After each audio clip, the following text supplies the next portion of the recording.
Hello everyone, this is CA Nitin Gupta from V2 Pinnacle, Faculty of Audit for CA Inter and CA Final। और आज के इस live session में बच्चे मैं डिस्कस कर रहा हूं आपसे मई 22 अटेम्प्ट के CA इंटर के ऑडिट के पेपर का एक कंप्लीट सॉल्यूशन। और जो सॉल्यूशन आपको PDF फॉर्म में स्क्रीन पे दिखाई दे रहा है, आप इसको जो वीडियो के डिस्क्रिप्शन में लिंक दिया हुआ है, आप अकॉर्डिंगली वहां से जाके ये सॉफ्ट कॉपी को आप डाउनलोड कर सकते हो।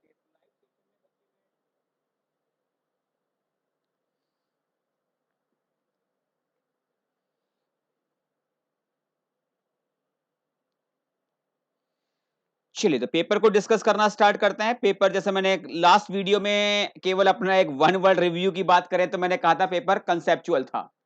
तो जिन बच्चों के कंसेप्ट क्लियर थे, इस पेपर के ऊपर एक अच्छी कमांड थी, तो काफी हद तक उनका पेपर अच्छा गया था। एक्सेप्शनली एक दो क्वेश्चंस थे जो शायद प्रॉपर वे में अटेम्प्ट ना हुए हों, बट जिनके कंसेप्ट क्लियर थे पेपर अल्टीमेटली उनका काफी अच्छा गया होगा। बट जो बच्चे केवल रट्टाफिकेशन के ऊपर गए थे कि केवल रट लेते हैं और पेपर को अटेम्प्ट करके आ जाते हैं, उसको पक्का उन बच्चों को इस पेपर ने नानी कहीं ना कहीं याद दिला दी होगी।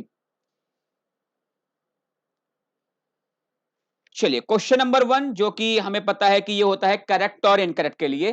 टोटल यहां पर 8 क्वेश्चन आपको मिलते हैं। एक क्वेश्चन की आपको इंटरनल चॉइस मिलती है और हर एक जो करेक्ट और इनकरेक्ट का पार्ट होगा वो 2 नंबर का होता है।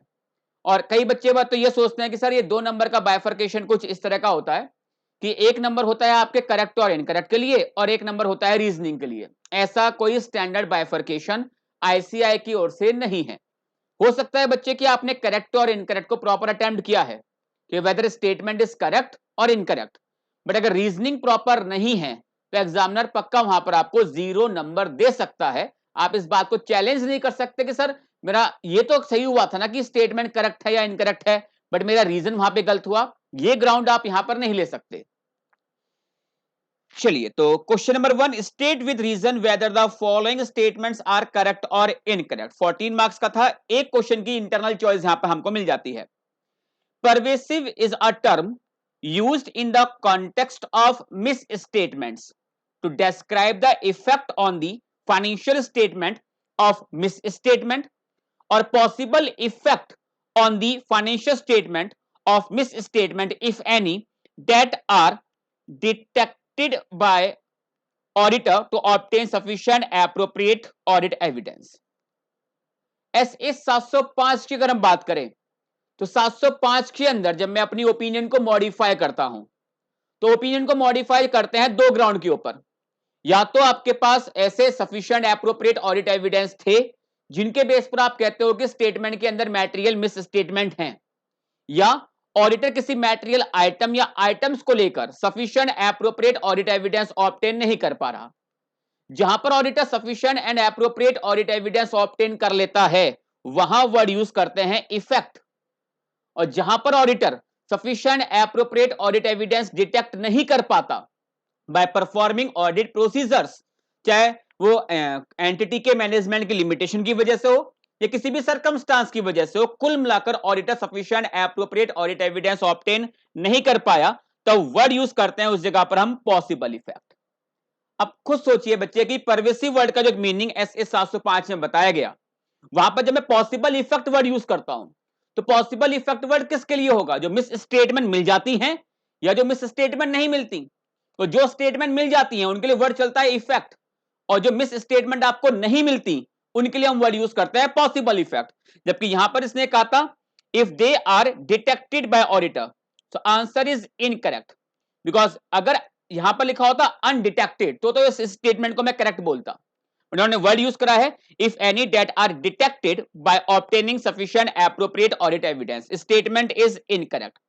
S A 705 define the term pervasive as a term used in the context of misstatement to describe the effect on the financial statement of misstatement or the possible effect on the financial statement of misstatement, if any, that are undetected। जबकि question में क्या word use किया था? Detect. जबकि सही word क्या होगा इस जगह पर? undetected due to inability to obtain sufficient appropriate audit evidence, so statement is incorrect। Statement is incorrect. Sir final का कब आएगा? मोहन जी फाइनल का पेपर अभी वर्क इन प्रोग्रेस है, तो उम्मीद कर रहा हूं कि अगले 1 से 2 दिन के अंदर फाइनल का भी पेपर का सॉल्यूशन आपको इसी चैनल के माध्यम से मिल जाएगा। ठीक है, चलिए इसके बी पार्ट पर आते हैं। Audit findings and control deficiencies can be evaluated और असेस्ड आर्बिट्रेरली। जब ऑडिटर अपने ऑडिट प्रोसेस परफॉर्म करके जो फाइंडिंग्स आती हैं, वो उन फाइंडिंग्स को बेसिकली पहले इवैल्यूएट करता है, असेस करता है, ये देखने के लिए कि ये सफिशिएंट एप्रोप्रिएट है या नहीं। भाई मैं फाइनेंशियल स्टेटमेंट के किसी भी आइटम की असर्शन के ऊपर पहले ऑडिट प्रोसेस परफॉर्म करता हूं, और ऑडिट प्रोसेस परफॉर्म करने के बाद मुझे वहां से क्या मिलते हैं, एविडेंस। अब मुझे यह देखना है कि एविडेंस सफिशिएंट एप्रोप्रिएट है या नहीं है, या इंटरनल कंट्रोल पर आपको एविडेंस मिल रहे हैं, तो मुझे अल्टीमेटली यहां पर यह इवैल्यूएट करना है कि whether internal controls are properly designed और ऑपरेटिंग इफेक्टिवली। अगर कोई डेफिशिएंसी आपको मिलती है तो मुझे देखना होता है कि डेफिशिएंसी जो है ये सिग्निफिकेंट डेफिशिएंसी तो नहीं है, बिकॉज अगर एक डेफिशिएंसी सिग्निफिकेंट डेफिशिएंसी बन जाती है तब ऐसे 265 में जो कम्युनिकेट करने की रिक्वायरमेंट आती है वो रेस्पॉन्सिबिलिटी आपके ऊपर आ जाती है। तो क्या जो मेरी ऑडिट की फाइंडिंग्स होती हैं, जो इंटरनल कंट्रोल की डेफिशिएंसीज जो मुझे मिलती हैं, क्या मैं उनको ऐसे ही इवैल्यूएट कर लेता हूं? आर्बिट्रेरली का मतलब क्या होता है? ऐसे ही, एवं ही, मतलब कि मुझे एविडेंस मिले और उनको मैं आर्बिट्रेरली रैंडम बेसिस पर मैं इसको इवैल्यूएट करने के लिए बैठ जाऊं, ऐसा नहीं होता। ऑडिट एविडेंस को इवैल्यूएट करने के लिए या इंटरनल कंट्रोल की डेफिशिएंसीज को इवैल्यूएट करने के लिए आपको अपने प्रोफेशनल जजमेंट्स अप्लाई करने होते हैं। प्रोफेशनल जजमेंट क्यों? वो जो एविडेंस आपको मिला वो evidence sufficient appropriate audit evidence है या नहीं है, इसको आप आर्बिट्रेरली असेस नहीं कर सकते। यहां पर आपको अपने प्रोफेशनल जजमेंट अप्लाई करने होंगे। हाँ, प्रोफेशनल जजमेंट्स को अप्लाई करते हुए किन किन फैक्टर्स का आपको ध्यान रखना चाहिए, उन बातों को स्टैंडर्ड्स के अंदर एड्रेस किया जाता है। But ultimately auditor has to apply his professional judgements, ये डिटरमाइन करने के लिए जो एविडेंस मुझे मिले हैं सफिशिएंट एप्रोप्रिएट है या नहीं है। इंटरनल कंट्रोल की जो डेफिशिएंसीज मिली हैं क्या वो सिग्निफिकेंट डेफिशिएंसीज तो नहीं है, तो आर्बिट्रेरली कभी भी असेस नहीं हो सकता, आर्बिट्रेरली कभी भी आप इसको इवैल्यूएट नहीं कर सकते। यहां पर आपको अपने प्रोफेशनल जजमेंट्स अप्लाई करने होते हैं। So answer is incorrect, answer is incorrect. Inappropriate management can override internal control of any organisation. जो एक एंटिटी का मैनेजमेंट है जो कि सही नहीं है, इनएप्रोप्रिएट का मतलब जो सही नहीं है, एक डर्टी माइंड का कोई मैनेजमेंट है चलिए, और वो इंटरनल कंट्रोल्स को ओवरराइड करके कोई मिस एप्रोप्रिएशन ऑफ असेट करना चाहता है या फ्रॉडुलेंट फाइनेंशियल रिपोर्टिंग करना चाहता है, तो क्या किसी भी ऑर्गेनाइजेशन के अंदर management, inappropriate management internal controls को ओवरराइड करते हुए क्या यहां पर कोई easily miss appropriation of asset या फ्रॉडुलेंट फाइनेंशियल रिपोर्टिंग कर सकता है? कर सकता है, बिल्कुल कर सकता है। बिकॉज इंटरनल कंट्रोल कितने ही स्ट्रॉन्ग क्यों ना हो, किसी भी एंटिटी के अंदर इंटरनल कंट्रोल का एनवायरनमेंट कितना ही स्ट्रांग क्यों ना हो, क्या इंटरनल कंट्रोल के ऑब्जेक्टिव्स को एब्सोल्यूट मैनर में अचीव किया जा सकेगा? No. Objectives of internal controls can be achieved reasonably but not in absolute manner. क्यों? बिकॉज इंटरनल कंट्रोल सफर करते हैं inherent limitation, and due to inherent limitation of internal controls, objectives of internal controls can be achieved reasonably but not in absolute manner. So statement is correct. ये statement हमारा correct हुआ। D, once the audit plan has been drafted and communicated, it is obligatory on the auditor to follow the same. जैसा आपने plan बनाया था, plan बनाने के बाद आपने अपनी एंगेजमेंट टीम को कम्युनिकेट कर दिया, ओवरऑल प्लानिंग का एक बार हम ओवरव्यू दोस्त चार विद गवर्नेंस को भी दे देते हैं, तो ये हुआ कम्युनिकेट करने की बात। तो जो ऑडिट के बिगिनिंग में प्लानिंग स्टेज पर जो आपने एक प्लान डेवलप किया था, क्या वो सेम वही प्लान पूरी ऑडिट के दौरान आपको इंप्लीमेंट करना होता है? अब इतनी छोटी सी बात, आई थिंक इसको तो आप सभी बच्चों ने बहुत अच्छा अटेम्प्ट करा होगा। SA 300 क्लियर कहता है भाई, ठीक है, मैं बिगिनिंग फेज पे एक प्लान डेवलप करता हूं, लेकिन जो ऑडिट की जो प्लानिंग की एक्टिविटी है ये कोई डिस्क्रीट या सेपरेबल फंक्शन नहीं है कि एक बार बनाया और उसको छोड़ दिया। जो प्लान मैंने बनाया है उसको मैं इंप्लीमेंट भी करता हूं, और जब मैं अपने प्लान को इंप्लीमेंट कर रहा होता हूं, दैट उसको फॉलो कर रहा होता हूं, ऑडिट प्रोसेस परफॉर्म कर रहा होता हूं, और उस टाइम पे कोई इवेंट कंडीशन मुझे ऐसी मिलती है जो अदरवाइज पहले मिल गई होती, जिस टाइम पे आपने अपना प्लान डेवलप किया था शायद आपका प्लान कुछ और होता, तो आप अपने प्लानिंग को रिवाइज कर सकते हो। सो आंसर इज इनकरेक्ट। SA 300 के रेफरेंस से बेटा आपको ये वाली बात बोल के आनी थी। ये जो पेपर का सॉल्यूशन आपको स्क्रीन पर दिखाई दे रहा है, वीडियो के डिस्क्रिप्शन में आपको टेलीग्राम चैनल का लिंक मिलेगा। अकॉर्डिंगली आप उस लिंक को फॉलो करते हुए इसकी सॉफ्ट कॉपी को डाउनलोड कर सकते हो। अकॉर्डिंग टू कारो 20, the company auditor is required to state whether the title deeds of all immovable properties held in the name of company are disclosed in the financial statement. Answer is incorrect.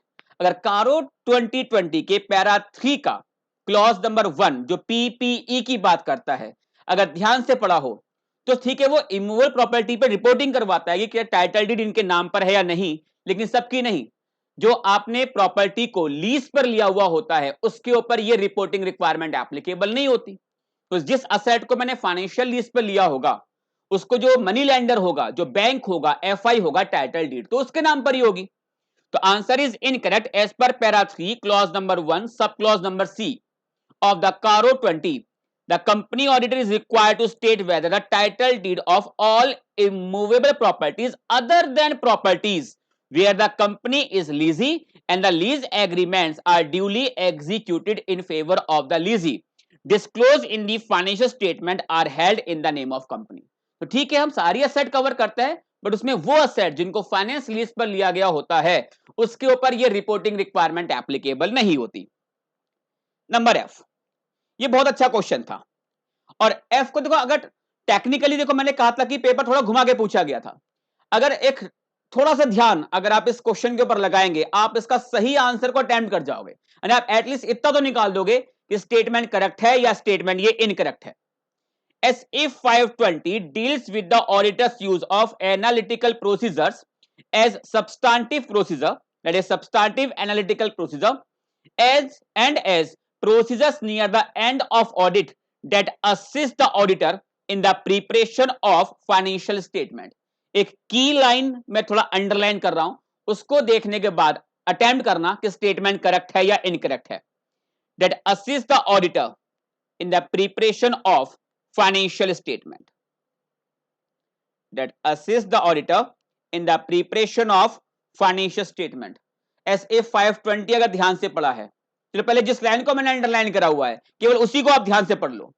क्या मेरा काम entity के financial statement को prepare करने का होगा या financial statement पर एक ओवरऑल कंक्लूजन ड्रॉ करने का होगा? एज ऑडिटर मेरा काम क्या होगा? फाइनेंशियल स्टेटमेंट को प्रिपेयर करना, उसको बनाना as per the applicable FRF, ये मेरा काम होगा, या फिर कि जो स्टेटमेंट मैनेजमेंट ने बनाए हैं, एंटिटी के मैनेजमेंट ने बनाए हैं, उनके ऊपर एक ओवरऑल कंक्लूजन ड्रॉ करना, whether statement are free from material misstatement और नॉट, ये कंक्लूजन करना ये मेरी जिम्मेदारी होगी। सर सेकंड वन वो आपकी जिम्मेदारी बनती है, जबकि यहां पे क्या करा है, that assist the auditor in the preparation of the financial statement. So answer is incorrect. Auditor is not supposed to prepare financial statement as per the applicable FRF. No. The primary responsibility of the auditor is to express an opinion on the true and fair view of the financial statement. So answer is incorrect. लेकिन sir इसका सही answer क्या होगा फिर? Because ठीक है, incorrect तो हमने लिख दिया, बट इसका रीजनिंग क्या देख के आएंगे हम एग्जाम के अंदर? इसका रीजन बेटा अगर आपने ऐसे 520 ध्यान से पढ़ा है तो रीजन बहुत अच्छा आप लिख के आ सकते हो। 520 में एनालिटिकल प्रोसीजर को परफॉर्म करने की आपकी दो टाइमिंग दी गई थी, एक बिगिनिंग फेज में होता है और एक near about eight the end of audit होता है। बिगिनिंग फेज में मैं इसको सब्सटेंटिवली करता हूं और उन्हें हम कहते हैं सब्सटेंटिव एनालिटिकल प्रोसीजर, क्योंकि उसके बेस पर क्या होता है, जो बिगिनिंग में करता हूं वो मुझे असिस्ट करता है कि इसके रिजल्ट के बेस पर मैं यहां पर अपने further substantive audit procedures that is test of details का नेचर, टाइमिंग एंड एक्सटेंड को डिटरमाइन कर सकता हूं।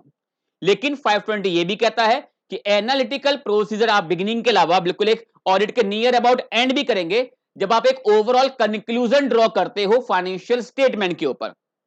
तो as per SA 520 the objective of auditor are to obtain relevant and reliable audit evidence when using substantive analytical procedure and to design and perform analytical procedure near the end of audit that assist the auditor when forming an overall conclusion as to whether financial statement are consistent with the auditor's understanding of the entity.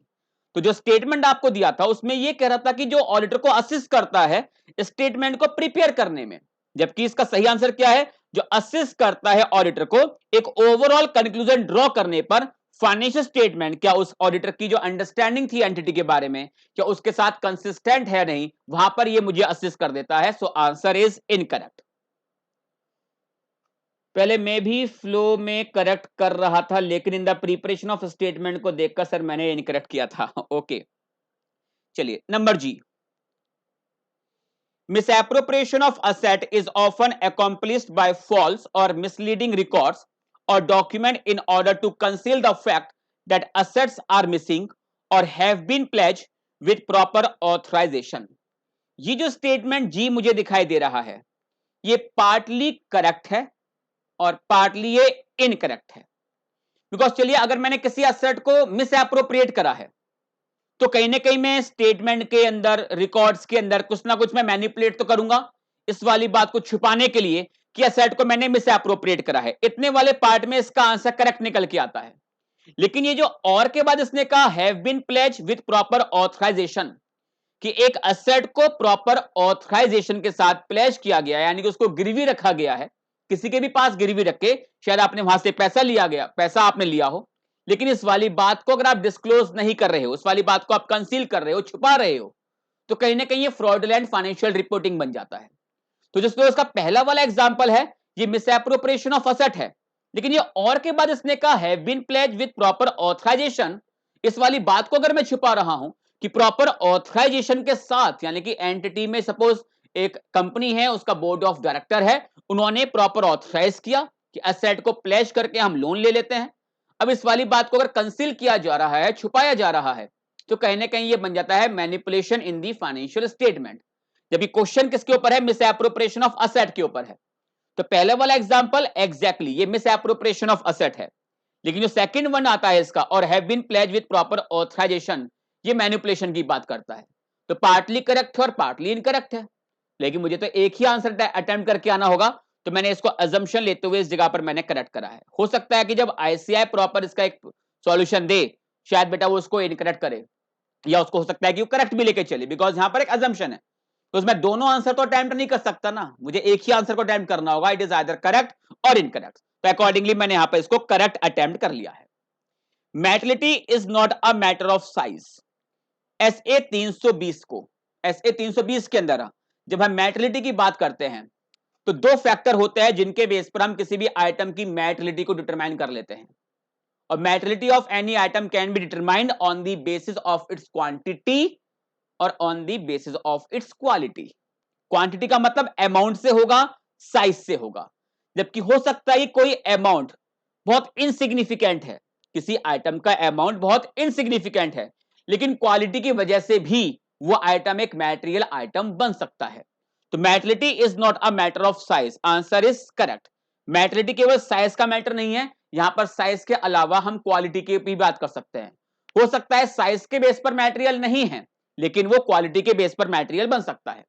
तो as per SA 320, materiality of any item can be determined on the basis of its quality, quantity that is size, and on the basis of its quality. Even materiality is in terms, if materiality is in terms of quality, then any item with insignificant amount may also be a material item. Concealing and not disclosing the fact overridden of control, बिल्कुल। और ऐसा करके आप क्या कर सकते हो, कहीं ना कहीं आप फाइनेंशियल स्टेटमेंट के अंदर मैनिपुलेशन कर सकते हो, फ्रॉडुलेंट फाइनेंशियल रिपोर्टिंग कर सकते हो। चलिए, ये तो था हमारा करेक्ट और इनकरेक्ट। अब बात करते हैं descriptive one. Question number 2, G private limited had fully paid up capital and reserve rupees 1.2 crore at the end of year 2020-21। During the financial year business was interrupted due to Covid restriction and therefore the company incurred loss to the tune of rupees 25 lakh. During the year, company also borrowed rupees 55 lakh each from bank and FI independently, यानी 55 लाख रुपए bank से भी लिए गए और 55 लाख रुपए का एक लोन FI से भी लिया गया। It had a turnover of rupees 850 lakh, यानी 8.5 करोड़ रुपए का टर्नओवर है। Other than revenue of rupees 250 lakh, that is 2.5 crore from discontinue operation, ascertain whether Caro 20 is applicable to the company. इससे सिंपल क्वेश्चन नहीं हो सकता कारो की एप्लीकेबिलिटी को लेकर। भाई अगर हम बात करें एक प्राइवेट लिमिटेड कंपनी, वो कारो की रिपोर्टिंग रिक्वायरमेंट से एग्जेम्प्ट हो जाती है। पहली कंडीशन कि वो किसी पब्लिक कंपनी की होल्डिंग या सब्सिडरी कंपनी ना हो, और 3 कंडीशन सेटिस्फाई कर दे, तीनों की तीनों कंडीशन सेटिस्फाई कर दे। कौन कौन सी? पेड अप कैपिटल और रिजर्व 1 करोड़ से ज्यादा का नहीं होना चाहिए था बैलेंस शीट डेट पर, जबकि इस क्वेश्चन के अंदर रिजर्व और पेड अप कैपिटल कितना दे दिया? 1.2 करोड़। पहली कंडीशन सेटिस्फाई नहीं है। पहली कंडीशन को देखते मुझे आंसर निकल के आ गया कि हाँ भाई इस कंपनी पे कारो एप्लीकेबल हो जाएगा।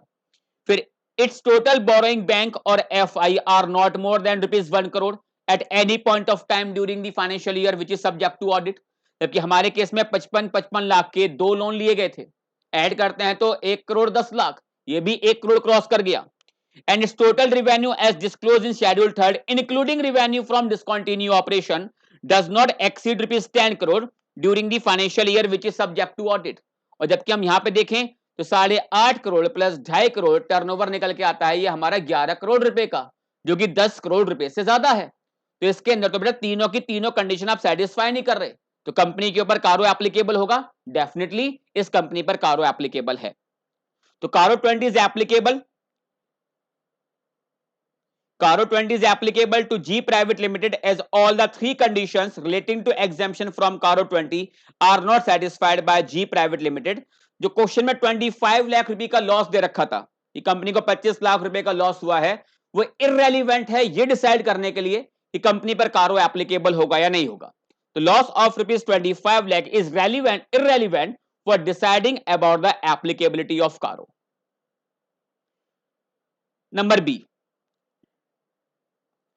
Tree Limited presented its financial statement for the year 21-22 to its auditor for expressing an opinion thereon.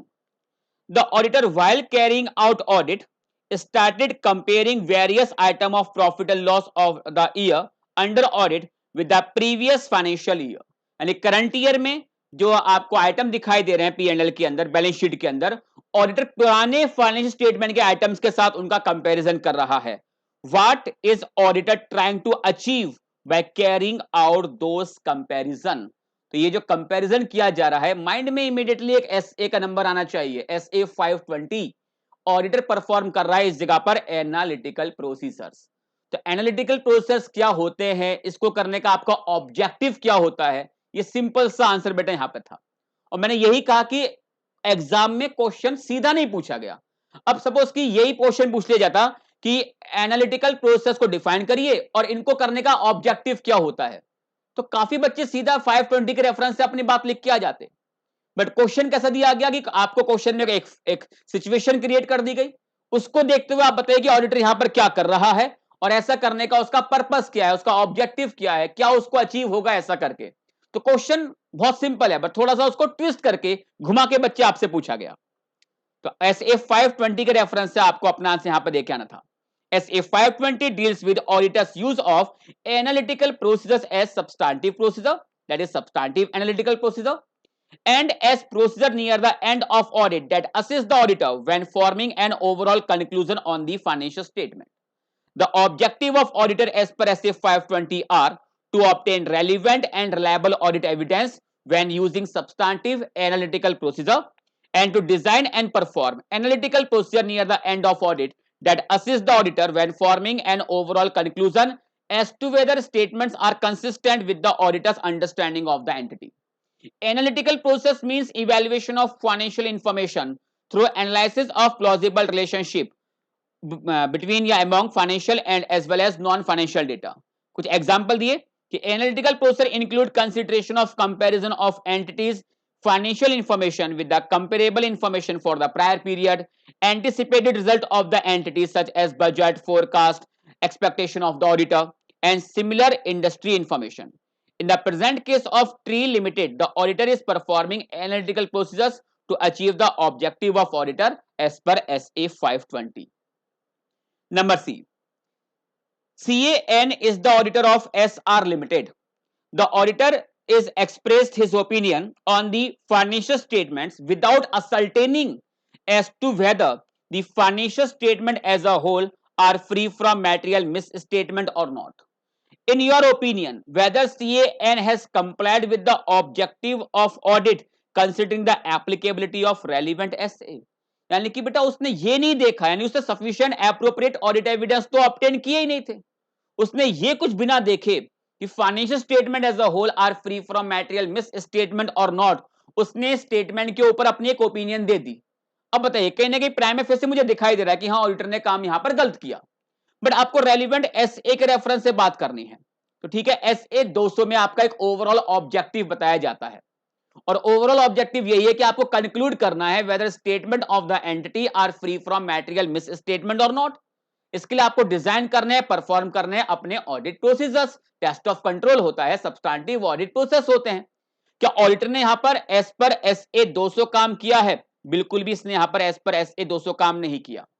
दूसरी बात, ये केस है एक कंपनी का, और कंपनी वाले केस में क्या होता है, सेक्शन 143 सबसेक्शन 9 क्लियर कहता है कि ऑडिटर आपको अपना जो काम करना होगा वो एज पर एसए करना होगा। और अगर आपने अपना काम एज पर एसए नहीं किया है तो क्या उस केस में आपको कंपनी एक्ट में भी हम लायबल करेंगे या नहीं करेंगे? डेफिनेटली करेंगे। तो ऑडिटर ने यहां पर कह सकते हो कि एक मिसकंडक्ट किया, उसने एसए 200 के नॉन कंप्लायंस में काम किया। और इनकेस बेटा अगर ये क्वेश्चन सीए फाइनल का होता, अभी तो खैर मैं इंटर के पॉइंट ऑफ व्यू से डिस्कस कर रहा हूं, अगर ये क्वेश्चन सीए फाइनल का होता तो मैं प्रोफेशनल एथिक्स का मैटर और लेके आता और मैं बताता सीए एक्ट 1949 से कहां कहां पर आपका मिसकंडक्ट होता। और एज पर सीए एक्ट 1949 अगर बात करूं तो अगले 1 मिनट जो मैं बोलने जा रहा हूं शायद क्या ये चीज आपको बिल्कुल भी समझ में नहीं आएगी, बट अगर ये case study CA final level की होती तो इसके आंसर में मैं ये फैक्ट और लिख के आता कि ऑडिटर जो है वो प्रोफेशनल मिसकंडक्ट में गिल्टी बन जाएगा सेकंड शेड्यूल के पहले पार्ट की clause number 2, clause number 7 and clause number 8 के अंदर। ये वाली बात अभी आपको समझ में नहीं आई है, बट अभी जल्दी आप फाइनल में बिल्कुल आने वाले हो, तो जैसे ही आप फाइनल में आएंगे तब शायद आपको ये वाली बात रिकॉल हो जाए कि अगर ऑडिटर बिना कुछ जांच पड़ताल किए, बिना कुछ एग्जामिन किए ओपिनियन एक्सप्रेस करके आता है तो ये एक प्रोफेशनल मिसकंडक्ट बन जाता है। और प्रोफेशनल मिसकंडक्ट को डिफाइन किया गया है, ऐसे प्रोफेशनल मिसकंडक्ट को डिफाइन किया गया है सेकंड शेड्यूल के क्लॉज नंबर 2 के अंदर, क्लॉज सेकंड शेड्यूल के फर्स्ट पार्ट की क्लॉज नंबर 2 में, क्लॉज नंबर 7 में और क्लॉज नंबर 8 के अंदर। बट अभी हम बात करेंगे केवल आपके इंटर के पॉइंट ऑफ व्यू से। तो इंटर के पॉइंट ऑफ व्यू से दो चीज आप मेंशन करके आइए, एक तो एसए 200 के रेफरेंस से बात करनी है और एक सेक्शन 143 सबसेक्शन 9 के रेफरेंस से बात करनी है। एक बार को सेक्शन 143 सबसेक्शन 9 फिर भी आप इग्नोर करो, बिकॉज उसने कहा है कि आपको बताना है with the applicability of relevant SA. तो एसए कौन सा लगेगा यहां पर? एसए 200। तो एसए 200 का ऑब्जेक्टिव पूरा नहीं किया है बिल्कुल, तो एसए 200 में आपका नॉन कंप्लायंस है। मुझे ऐसा लग रहा है सर आपने ही ऑडिट का पेपर सेट किया था। नहीं बेटा, पेपर मैंने सेट नहीं किया, लेकिन जब ये क्वेश्चन पेपर मेरे सामने आया तो मुझे एक बार को ये लगा कि मैं इंटर का पेपर पढ़ रहा हूं या फाइनल का पेपर पढ़ रहा हूं, बिकॉज सीए फाइनल में जो क्वेश्चंस आते हैं वो घुमा के पूछे जाते हैं। तो एक ना एक बहुत बड़ी खाई खाई का मतलब एक गैप आ जाता है कि इंटर में क्वेश्चन पूछता है एग्जामिनर स्ट्रेट फॉरवर्ड और फाइनल में क्वेश्चन को पूछता है वो घुमा के। तो इंटर में जो ऑडिट काफी बच्चों को आसान लगती थी कि स्ट्रेट फॉरवर्ड क्वेश्चंस थे, हम अटेम्प्ट करके आ रहे थे, बच्चे के अटेम्प्ट्स लग जाते हैं फाइनल में आके। बिलीव मी, जब बच्चा फाइनल में आता है तो फर्स्ट ग्रुप के अंदर उसको ऑडिट का पेपर बहुत परेशान करता है। जो क्वेश्चन पूछे जाने की अप्रोच होती थी आईसीआई की, इंटर में एक सिंपल अप्रोच थी कि क्वेश्चन वो स्ट्रेट फॉरवर्ड पूछ रहा था, जबकि फाइनल में कंसेप्ट वही है, स्टैंडर्ड वही है, बट क्वेश्चन को ऐसा पूछ रहा है कि बच्चे को दिमाग लगाना पड़ रहा था कि यार ये कहां से पूछ लिया गया। तो मैं कहूंगा एक अच्छी तरह से आईसीआई ने इस बार बच्चों के लिए पेपर सेट किया है कि बच्चा इंटर से ही माइंड सेट करे कि भाई कंसेप्ट के साथ जाना है, कंसेप्ट क्लियर होंगे तो इंटर हो या फाइनल हो कहीं पर भी आपका पेपर रुकेगा ही नहीं। लेकिन बच्चा इंटर को थोड़ा लाइटली ले लेता है और क्वेश्चन आईसीआई पहले स्ट्रेट फॉरवर्ड पूछ रहा था, इसलिए बच्चे ने पेपर को थोड़ा लाइटली लेना शुरू कर रखा था। बट अब आईसीआई को दिखाई दे गया कि हाँ बच्चे को बेटा किस तरह से अटेम्प्ट करता हुआ आ रहा है, तो पुरानी चीज अब चेंज हो रही है। आईसीआई बेटा एक अच्छे प्रैक्टिस पैटर्न पर क्वेश्चन पेपर सेट कर रहा है और वही बच्चे उसको अच्छा अटेम्प्ट कर सकते हैं जिसको इस पेपर की कंसेप्चुअल नॉलेज होगी। चलिए, computer drawing power for cash credit account of S limited for the month of March 2022 with the following information. Stock है कंपनी का 50,000, डेटर्स हैं 45,000 including debtor of ₹5,000 for an invoice dated 17th of November 21। Sundry creditors 15,000, sanction limit दी गई है 45,000 रुपए की। अच्छा, sanction limit 45,000 रुपए की है। And margin on stock is 20%, on debtor is 50%, और debtor older than 3 months are ineligible for calculating the DP. और ये वाली बात अगर ना भी लिखता ना तो प्रैक्टिकली यही होता है कि बेटा जो डेटर 3 महीने से ज्यादा पुराने होते हैं बैंक उस पर आपको सीसी लिमिट बिल्कुल भी प्रोवाइड नहीं करता। अगर मैं स्टॉक के बेस पे जाऊं तो देखिए स्टॉक की वैल्यू कितनी है मेरे पास 50,000। 50,000, एक सेकंड चल क्यों नहीं रहा,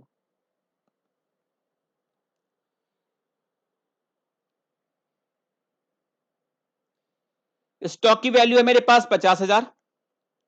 इसमें अनपेड स्टॉक, अनपेड क्यों, बिकॉज जो बैंक आपको कैश क्रेडिट लिमिट देता है वो आपके पेड इन्वेंट्री पे देता है।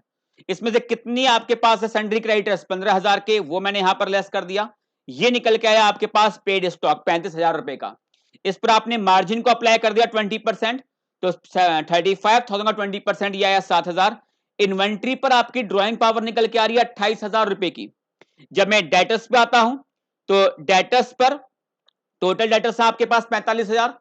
जो डेटर्स 3 महीने से ज्यादा पुराने हैं उसको मैं लेस कर रहा हूं, उनको मैं बोलता हूं इनएलिजिबल डेटर, वो मैंने यहां से लेस करा। टोटल डेटर्स निकल के आए मेरे पास 40,000। इस पर मार्जिन अप्लाई कर दिया आपने 50% का, तो 40,000 का 50% कितना हो गया 20,000।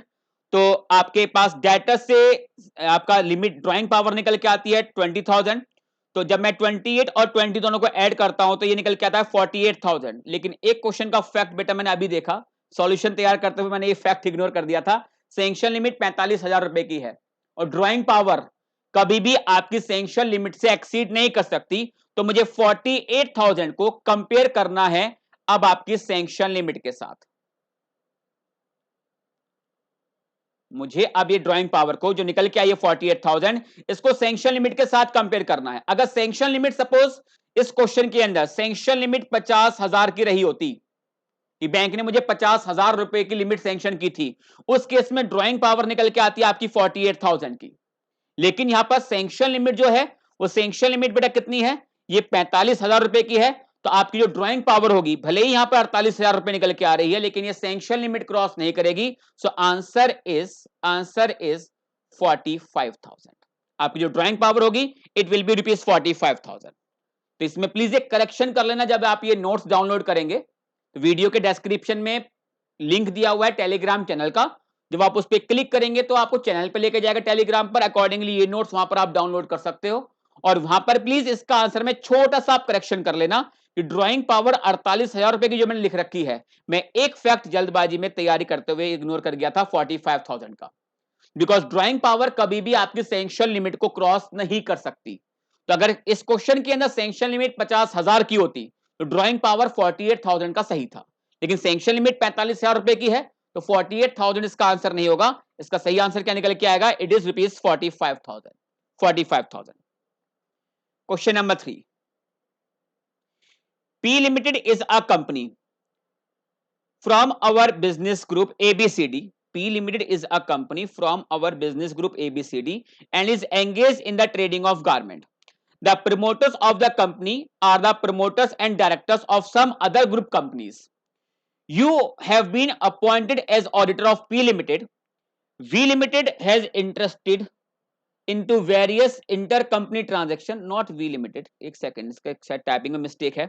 P Limited is a company from our business group ABCD and is engaged in the trading of garments. The promoter of the company are promoters and directors of some other group companies. You have been appointed as auditor of P Limited. ये V नहीं होगा, ये P है, ये typing mistake है, it is P. P Limited has entered into various intercompany transactions within group companies. Group companies कौन सी थी, इसका इनका ग्रुप था ABCD. During the year which are outside its normal course of business. What will be your duties as an auditor in relation to those transactions? अब देखो अगर मैं एक सिंपल सा क्वेश्चन ये पूछता कि आप एक एंटिटी में ऑडिट कर रहे हो और एंटिटी में ऑडिट करते हुए आपको दिखाई दी कुछ related party transactions which are outside the normal course of business of the entity. तो बताइए एक एंटिटी में ऑडिट करते हुए कुछ आपको रिलेटेड पार्टी ट्रांजैक्शंस मिलती हैं जो एंटिटी के जो बिजनेस है उसके नॉर्मल कोर्स के बियॉन्ड जा रहा है, तब उस केस में आपकी जिम्मेदारी क्या होती है। अगर ये क्वेश्चन पूछ लेता तो मैक्सिमम बच्चे सीधा रिकॉल कर लेते हैं कि हाँ ये तो SA 550 पर क्वेश्चन है। बट इसने बेटा क्वेश्चन को फिर से बोल रहा हूं, क्वेश्चन इसने घुमा के पूछा, क्या मैं एक कंपनी में ऑडिट कर रहा हूं, जिस कंपनी में ऑडिट कर रहा हूं वो उस कंपनी के डायरेक्टर वो कंपनी ट्रांजेक्शन्स कर रही है किसके साथ, ग्रुप कंपनीज के साथ, और ग्रुप कंपनीज के साथ जो ट्रांजेक्शन्स की जा रही हैं वो एंटिटी के, कंपनी के नॉर्मल कोर्स ऑफ बिजनेस के बियॉन्ड जा रही है। तो पहली बात, जब आप ग्रुप कंपनीज में ट्रांजेक्शन्स करते हो ये बन जाती हैं आपकी रिलेटेड पार्टी ट्रांजेक्शन, और रिलेटेड पार्टी ट्रांजेक्शन्स है तो SA 550 में कवर होगा। और SA 550 में अगर रिलेटेड पार्टी ट्रांजेक्शन्स की गई हैं which are outside the normal course of business of the entity, उसमें आपकी जिम्मेदारी क्या होती है, मुझे देखना है कि प्रॉपरली ऑथराइज था या नहीं था, प्रॉपरली इसको अप्रूव किया गया था नहीं किया गया था, प्रॉपरली अकाउंट फॉर किया गया नहीं किया गया, उसकी टर्म्स एंड कंडीशंस वो मुझे देखनी चाहिए। गिनती के 3-4 पॉइंट आपको लिख के आने थे, 4 नंबर के लिए क्वेश्चन था। तो SA 550 prescribe auditors relationship, not relationship, auditors responsibilities to obtain, इसको ना करेक्शन कर लेना, it is not relationship, it is auditors responsibilities, auditors responsibilities to obtain sufficient appropriate audit evidence with respect to related party relationship and transaction. As per the standard, if auditors identified significant related party transaction outside the nature of business of the entity, then following are the responsibilities of auditor. Auditor shall obtain audit evidence that transactions have been appropriately authorized and approved. Auditor shall inspect the underlying contract or agreement, if any, and evaluate whether the terms and conditions, the terms of transactions, are consistent with the management's explanations. Auditor shall examine whether the transactions have been appropriately accounted for and disclosed in accordance with the applicable financial reporting framework. B. B Limited is covered under Section 135 of the Companies Act 2013. That is CSR, यानी एक company है जिसके ऊपर CSR applicable है. What matters other than the amount spent, amount not spent, amount required to be spent, etc. shall be disclosed by company with regard to CSR activities done by the company. इस question को देखने के बाद बच्चे के mind में शायद एक पॉइंट ये आ सकता था कि ये शायद कारो की रिपोर्टिंग रिक्वायरमेंट के ऊपर क्वेश्चन पूछ लिया गया. तो स्कारो 20 के अंदर पैरा 3 की क्लॉज में एक क्लॉज ये भी आपको आती है जहां पर CSR एक्टिविटी पे जो खर्चा नहीं हुआ था, अमाउंट अनस्पेंड थी, वो मुझे कारो में रिपोर्ट करनी थी अगर कंपनी पर कारो एप्लीकेबल था तो. लेकिन बच्चे यहां पर जो क्वेश्चन है वो ऑडिटर पॉइंट ऑफ व्यू से नहीं है.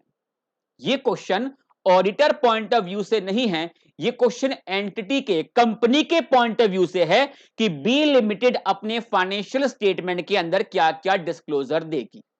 ऑडिटर क्या क्या चीजें रिपोर्ट करेगा इस पर क्वेश्चन नहीं है.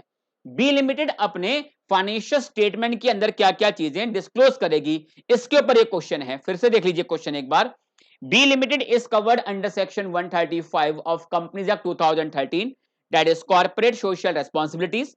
What matters other than the amount spent, amount not spent, amount required to be spent, etc.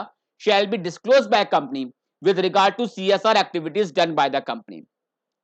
So where the company covered under section 135 of the Companies Act 2013, the following shall be disclosed with regard to CSR activity. Company को ये बातें disclose करनी होती हैं अपने financial statement के अंदर. Sir ये क्वेश्चन किस चैप्टर से है?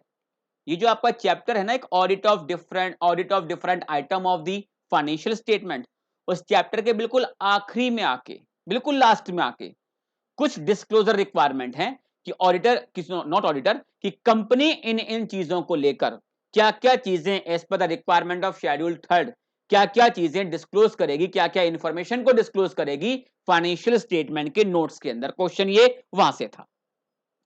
The newly appointed auditor of BTN Limited wants to obtain sufficient appropriate audit evidence about whether the opening balance contain misstatement that materially affect the current period financial statement. What audit procedure should be performed for this purpose? ये question बिल्कुल भी घुमा के नहीं पूछा, बिल्कुल straight forward question पूछ लिया. भाई साहब आप एक कंपनी में ऑडिट करने के लिए जा रहे हो तो ओपनिंग बैलेंस पर sufficient appropriate audit evidence obtain करने के लिए बताइए आप क्या क्या परफॉर्म करेंगे अपने ऑडिट प्रोसीजर. क्वेश्चन पूछा गया है ये SA 510 के ऊपर, initial audit engagement opening balances. SA 510 पे मैंने क्लास में क्लियर कहा था कि बेटे इस SA पर अगर कोई डेस्क्रिप्टिव क्वेश्चन पॉसिबल है वो इकलौता यही पॉसिबल है। 510 इनिशियल एंगेजमेंट ओपनिंग बैलेंस, इस पर जो क्वेश्चन इकलौता पॉसिबल था वो यही क्वेश्चन था जो कि इस बार एग्जाम में पूछ लिया, और पास्ट में भी कई बार एग्जाम में पूछे जा चुका है, चाहे वो इंटर हो या फाइनल हो, कि ओपनिंग बैलेंस पर sufficient appropriate audit evidence obtain करने के लिए क्या क्या परफॉर्म करेंगे आप अपने audit procedures. Number D, the auditor of HK limited completed the audit of company in an automated environment. The management of company requested the auditor to give an idea about any exception observed in IT environment that need to be assessed. How the auditor should consider this request and report in the light of an audit perspective.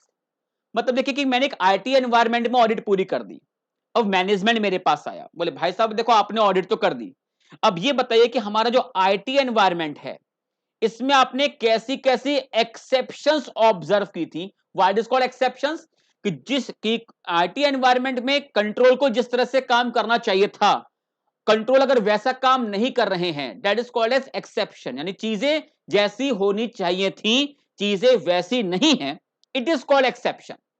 तो exception का मतलब आप एक hard and fast meaning मत निकाल के चलिए, exception का मतलब देखा जाए तो सिचुएशन वाइज वेरी करेगा। जैसे अगर मैं SA 505 की बात करूं तो SA 505 में एक्सेप्शन का मतलब बताया गया है कि जो चीजें एंटिटी के रिकॉर्ड में हैं, अगर रिप्लाई वैसा नहीं आता तो ये भी एक्सेप्शन है। तो चीजों का मैच ना करना, चीजों का मैच ना करना एक्सेप्शन। तो मैंने कंट्रोल लगाए थे एक आईटी एनवायरनमेंट के अंदर, अच्छा कंट्रोल लगाया गया, लेकिन जब ऑडिट कर ली तो मैनेजमेंट पूछ रहा है सर कुछ एक्सेप्शंस हमारे एनवायरनमेंट के अंदर आपको आइडेंटिफाई हुई थी कि ऑब्जर्व हुई थी, उसका कुछ आइडिया हमको दे दो।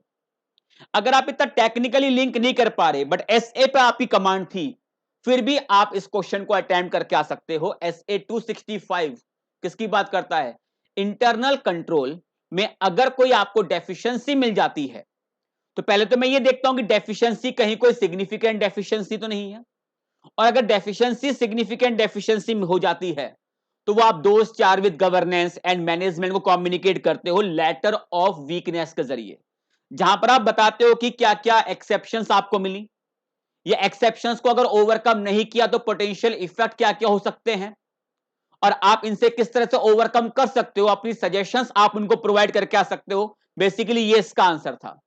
तो अगर ऑटोमेटेड एनवायरनमेंट चैप्टर की अंडरस्टैंडिंग वो आपने चैप्टर सपोज इग्नोर कर रखा था, नहीं पढ़ रखा था, बट स्टैंडर्ड पे कमांड आपकी अच्छी थी, तो फिर भी आप इसका आंसर काफी हद तक एक अच्छे तरीके से आप इसको अटेम्प्ट करके आ सकते थे। At the conclusion of each audit, it is possible that there will be certain findings or exceptions in IT environment and IT control of the company that need to be assessed and reported to the relevant stakeholder, including management and those charged with governance. Some points to consider are as follows. पहला, are there any weakness in IT control? जब आपने IT environment को observe किया तो क्या वहां पे कोई डेफिशिएंसी आपको मिली? What is the impact of these weakness on overall audit? Report deficiencies to the management, letter of weakness के जरिए SA 265 की requirement है, and communicate in writing any significant deficiency to those charged with governance, again SA 265 की requirement है. The auditor needs to assess such finding or exception to determine the impact on audit. Sir impact क्या होगा अगर internal control में आपको significant deficiency देखने को मिल जाए, तो ये बताइए आप अपने सब्सटेंटिव ऑडिट प्रोसीजर का या फर्दर ऑडिट प्रोसेस का नेचर, टाइमिंग एंड एक्सटेंड को हाई करेंगे या नहीं करेंगे। जिस जिस जगह पर इंटरनल कंट्रोल वीक होते हैं वहां पर risk of material miss statement के चांस क्या हो जाएंगे, आपके ज्यादा होंगे, और जहां जहां risk of material miss statement के चांस ज्यादा हो जाते हैं अकॉर्डिंगली वहां पर आप अपने सब्सटेंटिव ऑडिट प्रोसीजर का NTE क्या कर लेते हो, आप हाई कर लेते हो। The auditor needs to assess such each findings or exceptions to determine impact on the audit and evaluate if the exception result in the deficiency in internal control. Question number 4. CAB, an auditor of DBF Limited engaged in the manufacturing and trading of hardware product. While auditing got aware of some secrets of company. यानी audit करते हुए auditor को company के कुछ secrets मालूम चल जाते हैं। ऑब्वियसली बात है, सबको मालूम चल जाते हैं, ऑडिट करते हुए इंफॉर्मेशन तो आपको मिलती है। The auditor acted in unlawful way, यानी फ्रॉडलेंट मैनर में काम कर रहा है, इन ऑर्डर टू डिसीव और gain an advantage over other, and also he encourage and assisted director to do something wrong, कि डायरेक्टर आप फ्रॉड करो, हम तुम्हारे साथ हैं। अबेटेड और colluded, auditor of the company has abetted और कॉल्यूडेड, किसमें, किसी भी फ्रॉड में, बाय और in relation to the company और एनी ऑफ इट्स ऑफिसर और डायरेक्टर। लिंक होना चाहिए कंपनी एक्ट का सेक्शन 140 सबसेक्शन 5, जहां पर ऑडिटर गलत तरीके से काम करता है। In particular to commit crime, the company has requested you, company ने अब आपको अप्रोच करा, to guide it as to how such acts are covered under Companies Act 2013 and what consequences auditor may face। तो 140 subsection 5 में tribunal के order के base पर आपका रिमूवल हो सकता है, और इतना ही नहीं, आप सेक्शन 447 में भी लायबल हो सकते हो। और इसके अलावा क्या होगा, इसके अलावा ये होगा बेटा, जिस दिन ट्राइब्यूनल का ऑर्डर आया था उससे अगले 5 साल तक फिर आप किसी भी कंपनी में ऑडिट करने के लिए एलिजिबल नहीं होंगे। और इसके अलावा सेक्शन 147 में सब सेक्शन 2 और 3 के अंदर जो पेनल्टी बताई गई हैं वो भी आपके ऊपर एप्लीकेबल हो जाती हैं। तो यहां पर जो आपका मेन आंसर है वो सेक्शन 140 सब सेक्शन 5 के रेफरेंस से आप बात करके आइए, और लास्ट में आके एक रेफरेंस आप दे दीजिए कंपनी एक्ट के सेक्शन 147 का, जो कि बताता है पेनल्टीज ऑन ऑडिटर। तो 140 sub section 5, section 447 and section 147, यहां बेटा आप लायबल हो जाएंगे। Number B, the auditor of RMP Limited has identified a fraud that in his opinion causes a material misstatement in the financial statement। RMP Limited में audit करते हुए बेटा आपको क्या मिल जाता है, एक फ्रॉड मिल जाता है, जिसकी वजह से मेरा ऐसा मानना है कि मैटेरियल मिस स्टेटमेंट आ रही है फाइनेंशियल स्टेटमेंट के अंदर। Management personnel in higher management cadre are associated with the manipulation of accounts of company, but the auditor has not been able to understand as to why this type of fraud is generally committed। guide him read some reason, guide him with, ये read नहीं है, with आएगा, guide him, typing में बहुत mistake हुई है, guide him with some reason। यानी कि एंटिटी का टॉप लेवल ऑफ मैनेजमेंट जो होता है वो क्यों फ्रॉडलेंट फाइनेंशियल रिपोर्टिंग करता है। सिंपल सी बात है, बस ये आपसे पूछ रहा है कि फ्रॉडलेंट फाइनेंशियल रिपोर्टिंग हो रही है, एंटिटी का टॉप लेवल ऑफ मैनेजमेंट है, वो कंट्रोल को ओवरराइड करते हुए फ्रॉडलेंट फाइनेंशियल रिपोर्टिंग कर रहा है। तो फ्रॉडलेंट फाइनेंशियल रिपोर्टिंग क्यों की जाती है, उसके कुछ रीजन आप बता दीजिए। बस सिंपल सी बात है भाई, जो फाइनेंशियल स्टेटमेंट के यूजर होते हैं उनके इंटरेस्ट को डिसीव करने के पर्पस के लिए फ्रॉडलेंट फाइनेंशियल रिपोर्टिंग होती है। और वो किस किस तरीके से हो सकती है, कुछ एग्जाम्पल देने हैं हमको यहां पर।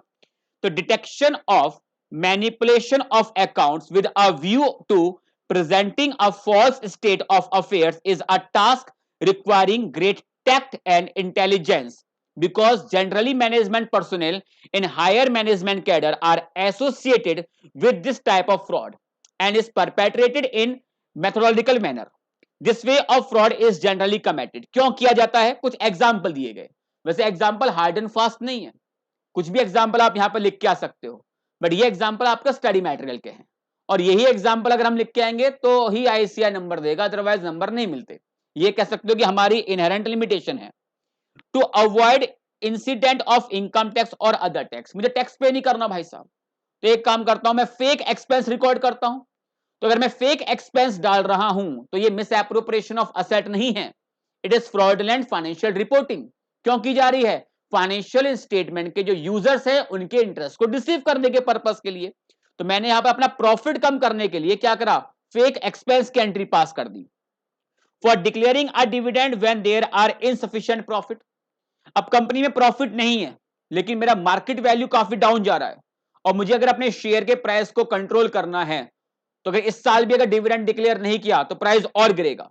तो कंपनी ना चाहते हुए भी भाई प्रॉफिट दिखाइए और प्लीज डिविडेंड को आप डिक्लेयर कीजिए। तो ये भी एक तरीके का फ्रॉडलेंट फाइनेंशियल रिपोर्टिंग हुआ। For declaring a dividend when there are insufficient profits, for withhold declaration of dividend even when there is adequate profit, profit नहीं है, प्रॉफिट है लेकिन डिविडेंड को बेटा आप रोक रहे हो। तो दो सिचुएशन कि प्रॉफिट नहीं है, आप डिविडेंड दे रहे हो, बट प्रॉफिट है, आप डिविडेंड को रोक रहे हो। और for receiving higher immigration where managerial repression is payable for reference to profit, यानी मैनेजियल रेमुनरेशन जहां पर आपका प्रॉफिट के बेस पर आता है तो आप हायर प्रॉफिट दिखाएंगे ताकि वहां पर आपको ज्यादा मैनेजियल रेमुनरेशन मिल सके। ये कुछ एग्जांपल्स है, मैं फिर बोल रहा हूं कि हार्ड एंड फास्ट नहीं केवल यही रीजन है, 36 कारण हो सकते हैं टॉप लेवल ऑफ मैनेजमेंट के पॉइंट ऑफ व्यू से कि वो क्यों फ्रॉडुलेंट फाइनेंशियल रिपोर्टिंग करता है। बस हमें कुछ एग्जांपल दे के आने हैं कि क्या क्या रीजन हो सकते हैं फ्रॉडुलेंट फाइनेंशियल रिपोर्टिंग करने के। Number C, SPR limited has been into the media business since 1990। एक अच्छा क्वेश्चन है, एसए के ऊपर है बट घुमा के पूछा गया। SPR Limited has been into media business since 1990. During the financial year 21-22, many notices were received by company for hurting public sentiments and financial claims were filed against the company. As an auditor of company, you requested the management for arranging the meeting with the company's external legal counsel. Management is of the view that such meetings are necessary in some certain circumstances only. Can you list down those certain circumstances? तो clear दिखाई दिया कि बेटा company के ऊपर क्या file किए गए हैं, कुछ क्लेम के मामले हैं और ये क्लेम एक रीजनेबल अमाउंट पर बना है या नहीं बना, या जितने क्लेम फाइल किए गए थे हर एक क्लेम को कवर किया गया है नहीं किया गया। यहां पर आपको sufficient and appropriate audit evidence लेने होते हैं। और ऐसे 501 स्पेसिफिक कंसिडरेशन की बात करता है, audit evidence on selected items. उसमें तीन आइटम 501 में तीन आइटम कवर किए गए हैं। पहला आइटम था वहां पर existence and condition of inventory और दूसरा था वहां पर completeness of litigation and claim. कि लिटिगेशन एंड क्लेम के जितने भी मामले बनते थे कि एंटिटी ने वो सारे मामले अपने फाइनेंशियल्स के अंदर लिए हैं या नहीं लिए। तो मैं यहां पर उनके एक्सटर्नल लीगल काउंसिल से मिलना चाहता हूं, बट एंटिटी का मैनेजमेंट मुझे मना कर रहा है, बोले सर इतनी छोटी सी बात के लिए पावर कट हुआ है बेटा। तो शायद यहां पर मैं विजिबल ना हूं, लेकिन हाँ आपको लैपटॉप की स्क्रीन जो स्क्रीन है या मेरी वॉइस है वो क्लियर होगा, तो प्लीज सुनते रहिए आराम से। तो बात यह है कि सर कि क्या मैं यहां पर सफिशिएंट कंप्लीटनेस को लेकर, completeness of litigation and claim को लेकर SA 501 के रेफरेंस से बात कर रहा हूं, completeness of litigation and claim पर सफिशिएंट एप्रोप्रिएट ऑडिट एविडेंस लेने के लिए क्या मैं एंटिटी के एक्सटर्नल लीगल काउंसिल से मीटिंग करना चाहता हूं, तो क्या मैनेजमेंट मुझे मीटिंग करना अलाउ करेगा या नहीं करेगा? बिल्कुल करना चाहिए। लेकिन मैनेजमेंट कह रहा है कि नहीं, इतनी छोटी सी बात पर आप मीटिंग मत करिए। तो बताइए कुछ ऐसी परिस्थितियां जहां पर मुझे एक्सटर्नल लीगल काउंसिल से मीटिंग करनी चाहिए। तो SA 501 deals with the auditor's responsibilities to obtain sufficient appropriate audit evidence about the completeness of litigation and claim involving the entity. In certain circumstances, the auditor may judge it necessary to meet with the entity's external legal counsel to discuss the likely outcome of litigation or claim. This may be the case, for example, where the auditor determines that matter is a significant risk, कि matter के अंदर significant risk है तो आप meeting कर लीजिए। Matter complex nature का है तो आपको एक्सटर्नल लीगल काउंसिल से मिलना चाहिए। या there is disagreement between the management and the entities external legal counsel. Ordinarily, such meetings require management permission and are held with that representation. यहां पर बल्कि मुझे मैनेजमेंट से एक लेटर ऑफ इंक्वायरी लेकर एक्सटर्नल लीगल काउंसिल से meeting करने के लिए जाना होता है। तो एक अच्छा क्वेश्चन था, थोड़ा सा घुमा के आपसे पूछा है SA 501 पर। D. After becoming chartered accountant, you have got your first assignment as auditor of a bank branch dealing in various types of advances. Bank audit chapter पे क्वेश्चन है ये। What are the areas which you be looking for obtaining sufficient appropriate audit evidence for advance besides studying and evaluating internal control? बोले internal control को छोड़ के बताइए और आपको अगर एडवांस पर सफिशिएंट एप्रोप्रिएट ऑडिट एविडेंस चाहिए तो क्या क्या एरिया आपको एग्जामिन करना चाहिए। The auditor can obtain sufficient appropriate audit evidence about advances by study and evaluation of internal control relating to advances and by, और इनके अलावा और क्या क्या आपको करना चाहिए, एग्जामिन करिए कि अमाउंट जो रिकॉर्ड हुआ है वैलिड है या नहीं है, एग्जामिन करिए आप लोन के डॉक्यूमेंट्स को, रिव्यू करिए ऑपरेशंस ऑफ अकाउंट्स को, एग्जामिन करिए existence, enforceability and valuation of the security, checking compliance with the RBI prudential norms, carrying out appropriate analytical procedures. तो ये क्वेश्चन बहुत अच्छा था, स्ट्रेट फॉरवर्ड था, 3 नंबर के लिए आपसे पूछा गया। Question number 5, CAG auditor of Sports Limited, while auditing, documented all papers. He retained some of the documents of company on which he has not worked, along with the document which were his working papers, saying that he was the auditor of company, so he has the right to retain all the documents as he may require them for future reference. Comment on the action of auditor. ये SA 230 पर question है, या कह सकते हो chapter number 3 audit documentation and audit evidence, वहां से question है। ठीक है कि ऑडिट वर्किंग पेपर मेरी प्रॉपर्टी है और मैं वर्किंग पेपर्स को रिटेन कर सकता हूं, फ्यूचर रेफरेंस में वो मुझे काफी हेल्प प्रोवाइड कर देते हैं। लेकिन सोचिए एंटिटी के जिन रिकॉर्ड्स पर आपने काम ही नहीं करा, जो आपके वर्किंग पेपर का हिस्सा नहीं है, वर्किंग पेपर जो मेरे हैं मैं उनको रिटेन कर सकता हूं, बट जिस ट्रांजैक्शन पर, जिन चीजों पर मैंने ऑडिट ही नहीं करी है, वो मेरे वर्किंग पेपर का पार्ट कैसे हो सकता है? और जो आपके वर्किंग पेपर का पार्ट नहीं है उसको फिर आप डॉक्यूमेंट नहीं कर सकते। जिन चीजों पे आपने काम किया है, जिनके ऊपर आपने ऑडिट प्रोसेस परफॉर्म किए हैं, no doubt these are the part of your working paper, और आप इनको प्रॉपरली डॉक्यूमेंट कर सकते हो, रिटेन कर सकते हो। लेकिन जिन चीजों के ऊपर आपने काम ही नहीं करा है, ये कहते हुए कि फ्यूचर में मेरे को हेल्प करेंगे, उन चीजों को बिल्कुल भी आप डॉक्यूमेंट करने का अधिकार नहीं रखते, भले ही आप कंपनी के ऑडिटर क्यों ना हो। तो CAG auditor of Sports Limited, while auditing, documented all the papers. He retained some of the documents of company on which, clear बोल रहा है, on which he has not worked. जिन पेपर्स पर, जिन डॉक्यूमेंट्स पर बेटा आपने काम ही नहीं करा, वो आपके वर्किंग पेपर का हिस्सा नहीं बन सकते, और जो वर्किंग पेपर का हिस्सा ही नहीं है उनको रिटेन करने का, डॉक्यूमेंट करने का सवाल ही पैदा नहीं होता। ऑडिटर अपनी इस अप्रोच में गलत है। Mr. G is not right in his approach where he retained some of the documents of company on which he has not worked. Number B, proceedings have been initiated against Falls Limited, ये तो नाम से ही गलत है, Falls Limited for holding बेनामी property under the बेनामी Transactions Prohibition Act 1988, 45 of 1988। इसका मतलब क्या हुआ कि 1988 में पास हुआ, 45वां लॉ था उस साल का, 45 of 1988, and the rules made thereunder, but such property is not recorded in the books of account. As a consultant of company, what will you advise to company as far as disclosure requirement are concerned in relation to the SAD proceeding? ये SAD वाला SAD नहीं होगा, ये SAID वाला होगा, SAD proceeding। अब ये question पढ़ने के बाद कुछ बच्चों को गलतफहमी आ गई थी, क्वेश्चन कारों के ऊपर पूछ लिया बेनामी ट्रांजैक्शन पर। मैं फिर बोल रहा हूं, ये जो क्वेश्चन है ये ऑडिटर पॉइंट ऑफ व्यू से नहीं है। जैसा अभी ऊपर एक क्वेश्चन गया था CSR वाला, तो वो question auditor point of view से नहीं था, कंपनी को क्या क्या डिस्क्लोज करना होगा फाइनेंशियल स्टेटमेंट के अंदर, ये क्वेश्चन वहां पे था। एग्जैक्टली ये बी क्वेश्चन है आपका, ये भी ऑडिटर पॉइंट ऑफ व्यू से नहीं है, ये भी कंपनी के पॉइंट ऑफ व्यू से है कि कंपनी को क्या क्या डिस्क्लोजर देना होगा। फिर किस चैप्टर से पूछ लिया गया? Audit of different item of financial statement, chapter के बिल्कुल आखिरी में आके as per the requirement of schedule 3 आपको ये वाली बातें भी डिस्क्लोज करनी होंगी फाइनेंशियल स्टेटमेंट के अंदर। तो where any proceeding have been initiated or pending against the company for holding any Benami property under the Benami Transactions Prohibition Act 1988 and the rules made thereunder, the company shall disclose the following. तो auditor की reporting के point of view से question नहीं था, company को क्या क्या disclose करना होगा फाइनेंशियल स्टेटमेंट के अंदर, उसके पॉइंट ऑफ व्यू से क्वेश्चन था। Number C, the approach to audit and the extent of checking are undergoing a progressive change in favor of more attention towards the question of principle and controls with curtailment of non-consequential routine checking. Discuss the given statement.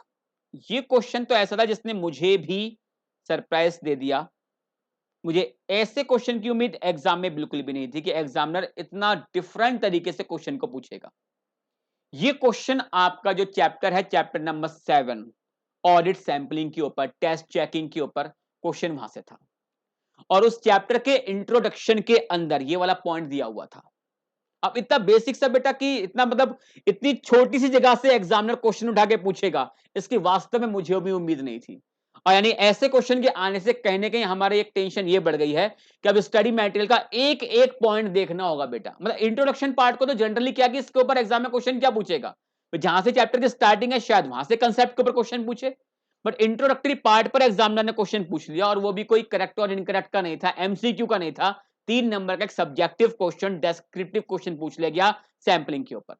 Simple सी बात है, जब हम sampling based काम नहीं करते थे तो हम जनरली क्या करते थे कि ए टू जेड जितना भी दिखाई दे रहा है उसको आप चेक कर लो, मुझे मतलब नहीं कि क्या मटेरियल है और क्या मटेरियल नहीं है।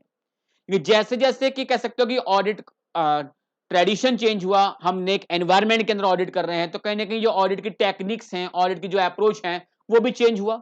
अब हम देखते हैं कौन सा आइटम मटेरियल है, कौन सा आइटम सिग्निफिकेंट है।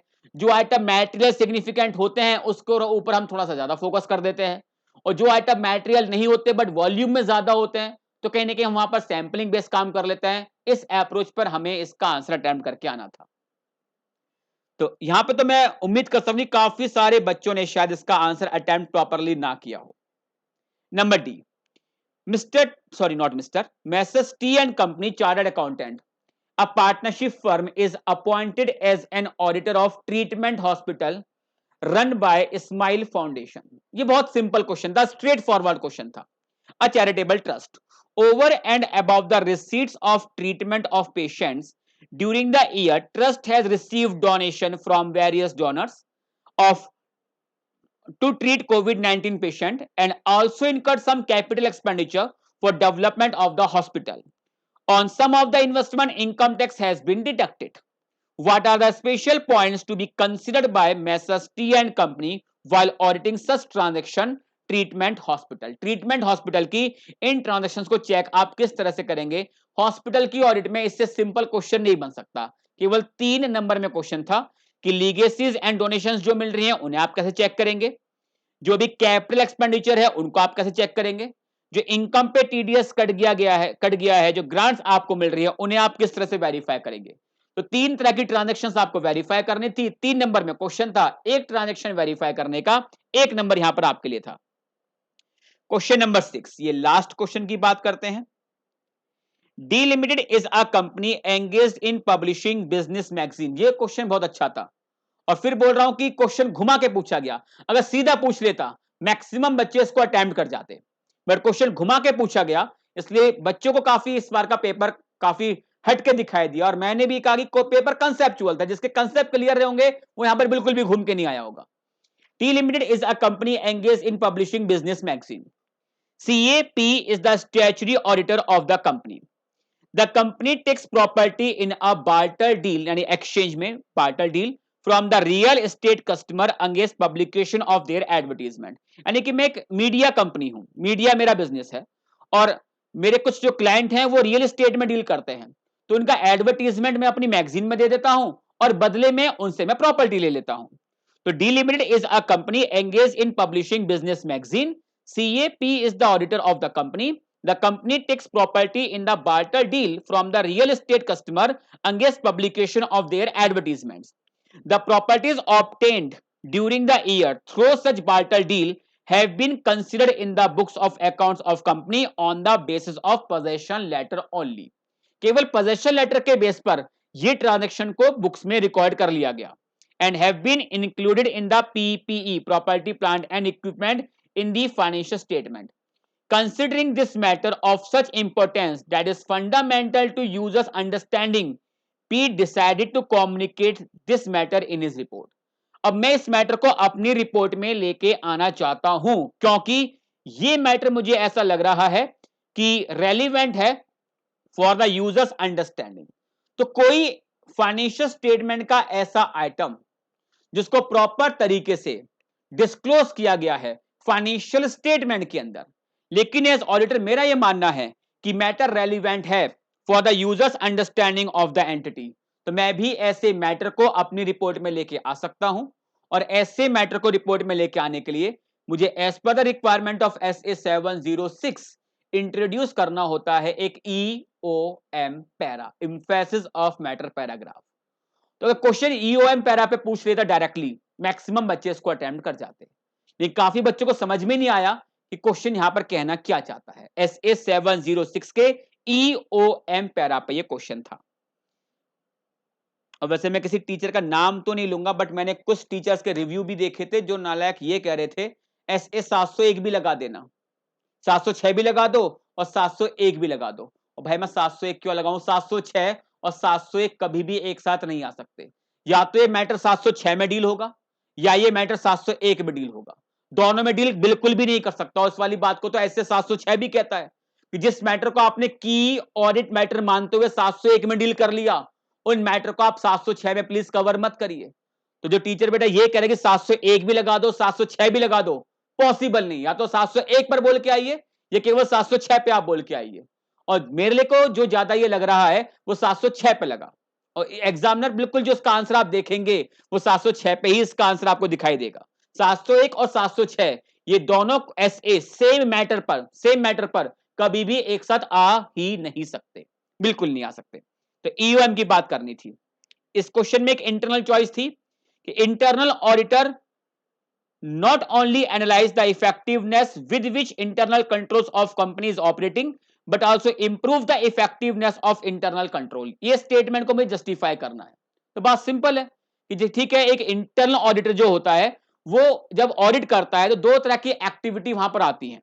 एक तो एश्योरेंस एक्टिविटी होती है और एक कंसल्टिंग एक्टिविटी होती है। एश्योरेंस एक्टिविटी के अंदर मैं केवल ओपिनियन देता हूं, जबकि कंसल्टिंग एक्टिविटी के अंदर मैं ओपिनियन के अलावा जो जो मुझे कमियां दिखाई देती हैं उनके ऑपरेशंस के अंदर, उनके लीगल पॉइंट के नॉन कंप्लायंसेस के ऊपर, उनके ऑपरेशंस के ऊपर कि आपके ऑपरेशंस एफिशिएंटली इफेक्टिवली हो रहे हैं या नहीं हो रहे, अगर नहीं हो रहे हैं तो कैसे आपको इनको ओवरकम करना चाहिए, यूजफुल सजेशंस भी आप इसको प्रोवाइड करते हो। तो ये स्टेटमेंट आपको जस्टिफाई करना था। चैप्टर कौन सा था ये, risk assessment and internal control. इसके ऊपर एक क्वेश्चन पूछा गया था। The senior management of the firm, Core and Associates Chartered Accountant, informed to its audit staff that at the time of audit reporting regarding corresponding figure, ये question SA पर है और स्ट्रेट फॉरवर्ड है, बिल्कुल भी घुमा के नहीं पूछा। The senior member of the firm, Core and Associates Chartered Accountant, informed to its auditing staff that at the time of audit reporting regarding corresponding figure, when corresponding figures are presented, the auditor's opinion shall not refer corresponding figure। भाई मुझे पता है कि current year के statement में corresponding figure भी होती है, 21-22 का जो स्टेटमेंट होगा उसके साथ 20-21 की भी फिगर वहां पे आ रही होंगी। तो जब मैं ऑडिट रिपोर्ट दूंगा 21-22 के ऊपर तो मैं केवल करंट पीरियड ही रेफर करता हूं, केवल करंट ईयर की फिगर को ही मैं रेफर करता हूं। Corresponding period and corresponding figures मैं करंट पीरियड की ऑडिट रिपोर्ट में रेफर करके नहीं आता इन जनरल। लेकिन SA 710 जो कंपैरेटिव इंफॉर्मेशन में डील करता है, इस बात के दो एक्सेप्शन वहां पे दिए गए हैं। तो SA 710 के रेफरेंस से बात करनी थी और वो दो एक्सेप्शंस आपको बतानी थी कि पहले आप इन जनरल बताइए कि हाँ जब मैं करंट पीरियड की ऑडिट कर रहा हूं तो corresponding period and corresponding figure को मैं करंट पीरियड की रिपोर्ट में लेकर नहीं आता इन जनरल। लेकिन इस जनरल बात के दो एक्सेप्शंस होते हैं और दो एक्सेप्शंस यहां पे एग्जामिनर ने आपसे पूछ लिए। ये आपका एक्सेप्शन नंबर 1 है और ये आपका एक्सेप्शन नंबर 2 है। तेरे एक्सेप्शंस आप हमें नहीं बताएंगे क्या बेटा? यहां पे मैं केवल पेपर डिस्कस करने के लिए आया हूं, पेपर का एक सॉल्यूशन देने के लिए आया हूं, जो कंसेप्ट पढ़ाने के लिए नहीं आया है। अगर पढ़ाने के लिए आया होता तो नो डाउट SA 710 पर मैं चीजें आपको बता देता। चलिए क्वेश्चन नंबर 6 का C part. When the company is working in an automated environment, it is not necessary for its auditor to understand its automated environment and depends upon the auditor's professional judgment of the auditor as to whether gaining knowledge of company's IT system is required or not। Do you agree with the statement? यानी जब मैं एक automated environment में audit करने के लिए जा रहा हूं तो कह रहा कि भाई ऑडिटर आपकी मर्जी है कि आप एंटिटी के ऑटोमेटेड एनवायरनमेंट की अंडरस्टैंडिंग लो या मत लो। क्या आप इस स्टेटमेंट से एग्री करते हैं? बोले बिल्कुल नहीं करते, बिल्कुल नहीं करते। SA 315 तो क्लियर कहता है कि आप जब किसी एंटिटी की ऑडिट करने के लिए जाते हो तो सबसे पहले आप एंटिटी की अंडरस्टैंडिंग लीजिए, उसके एनवायरनमेंट की अंडरस्टैंडिंग लीजिए।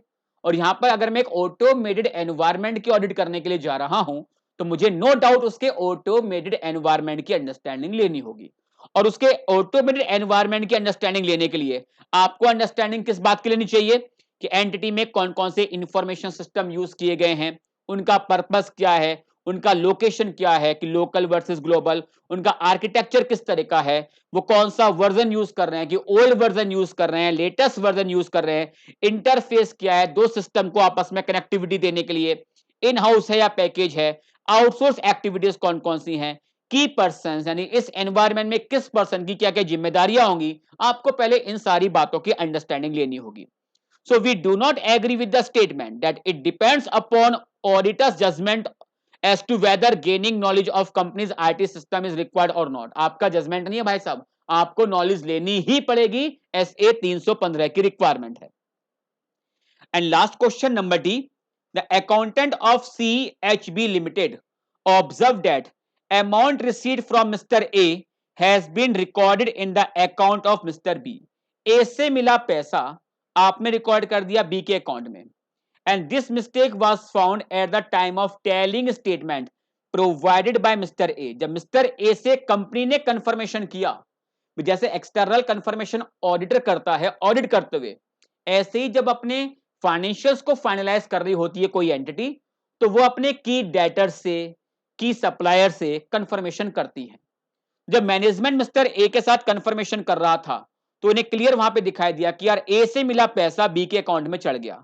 बताना है ये कौन सी एरर है, और उस एरर के दो और एग्जांपल दीजिए ये बताते हुए कैसे उसको डिटेक्ट किया जाएगा. अब क्वेश्चन अगर सीधा पूछ लिया जाता तो पहले भी ओल्ड सिलेबस में पूछा गया था सेल्फ रिवीलिंग एरर्स कौन कौन सी होती हैं और उनके 4 एग्जांपल दो. ऐसा क्वेश्चन पास्ट में एक बार लगा हुआ था, बट क्वेश्चन स्ट्रेट फॉरवर्ड था, सेल्फ रिवीलिंग एरर बताओ उसके 4 एग्जांपल दो. बट इस बार आपके सामने एरर का एक एग्जांपल दिया और आपसे पूछ रहा है बताइए ये किस तरह की एरर है. ये एक सेल्फ रिवीलिंग एरर है, और जो एरर है उस एरर के आपको दो और एग्जांपल देने हैं. तो यही एग्जांपल रिपीट मत कर देना, ये तो केस स्टडी में खुद दे दिया. 2 मोर एग्जांपल यानी इसके अलावा 2 एग्जांपल और दो, ये बताते हुए कैसे उसको आप डिटेक्ट कर सकते हो. तो ये है self revealing error. The error given in the question is self revealing error. फिर डिफाइन करिए सेल्फ रिवीलिंग एरर कौन सी होती है. These are such error the existence of which becomes apparent during compilation of account. A few illustration of such error are given here under. और आपको बताना है कि वो कौन कौन सी एरर है और कैसे इनको डिटेक्ट किया जा सकता है. तो ये था आपके बेटा पेपर का एक कंप्लीट सॉल्यूशन. तो कहने के बस एक दो जगह टाइपिंग मिस्टेक थी और एक जो आपका ड्राइंग पावर वाला क्वेश्चन था उसका आंसर प्लीज करेक्ट कर लेना, वो 48,000 नहीं है, उसका आंसर 45,000 था. तो उम्मीद कर रहा हूं कि ये सेशन काफी ज्यादा आपके लिए हेल्पफुल रहा होगा अगर आपने ये अटेम्प्ट दिया था. इनकेस बट अगर आपने ये अटेम्प्ट नहीं दिया था बट आप प्रिपरेशन कर रहे हो तो भी ये वीडियो काफी ज्यादा आपके लिए रेलिवेंट है, बिकॉज कहीं ना कहीं यहां पर आपको ये तो समझ में आ रहा है कि अब पेपर में क्वेश्चन आपसे स्ट्रेट फॉरवर्ड नहीं पूछ रहा, पेपर घुमा के पूछ रहा है. कंसेप्ट क्लियर है आपके. देखो देखा जाए तो पेपर बिल्कुल भी टफ नहीं था. एक दो क्वेश्चन जैसे सैंपलिंग के ऊपर क्वेश्चन पूछ लिया थोड़ा हटते हुए, अगर ऐसे एक्सेप्शनली एक दो क्वेश्चन को मैं इग्नोर करूं तो क्वेश्चन पेपर बहुत सिंपल था. उन बच्चों के लिए जिनके कंसेप्ट क्लियर थे वो कैच कर गए, बिल्कुल पकड़ गए कि क्वेश्चन की रिक्वायरमेंट क्या है. बट जो बच्चे बेटा रट के जा रहे थे कि बस एक बार पढ़ लिया या पास्ट में क्वेश्चंस किस तरह के पूछे गए थे केवल उसी के ऊपर डिपेंड होते हुए जा रहे थे, तो उनको ये पेपर टफ नहीं बहुत ज्यादा टफ लगा होगा. तो मैं फिर रिक्वेस्ट कर रहा हूं बेटा अभी भी सही समय है कि प्लीज आप इस पेपर को ऐसा एक थ्योरेटिकल पेपर मानते हुए कि रटना शुरू कर दो. इस अप्रोच पर आप ऑडिट को बिल्कुल भी तैयार मत करिए. ये कहने का एक सबक है कि ऐसा पेपर फाइनल लेवल पे ही पूछा जाता था पहले, बट कहने का भी इंटर लेवल पे अगर ऐसा क्वेश्चन पूछना शुरू कर दिए हैं तो कहीं ना कहीं फाइनल की एक अच्छी फाउंडेशन इंटर के टाइम पर ही आपकी तैयार होने जा रही है. तो प्लीज कंसेप्ट के ऊपर ज्यादा आपको फोकस करते हुए चलना है. ऐसी यूजफुल वीडियोस को बेटा देखने के लिए बस प्लीज छोटा सा एक काम कर देना, चैनल को सब्सक्राइब कर लेना, बेल आइकन को आप प्रेस कर लेना. क्लासेस अवेल कर सकते हो आप face to face, class avail कर सकते हो आप live, pen drive classes, Google drive classes. और क्लासेस को लेकर किसी भी तरह की अगर कोई इंक्वायरी अगर आपको करनी है तो जो 2 नंबर आपको स्क्रीन पर दिखाई दे रहे हैं इन नंबर पे कॉल करके आप क्लास से रिलेटेड कोई भी इंक्वायरी आप कर सकते हो. इवन जो सेकंड नंबर है ये मेरा एक पर्सनल व्हाट्सएप नंबर है, तो क्लास से रिलेटेड इंक्वायरी नहीं करनी है, बट ऑडिट को लेके कोई डाउट है तो चाहे बच्चे आपने मुझसे क्लास ली या नहीं ली, कोई फर्क नहीं पड़ता।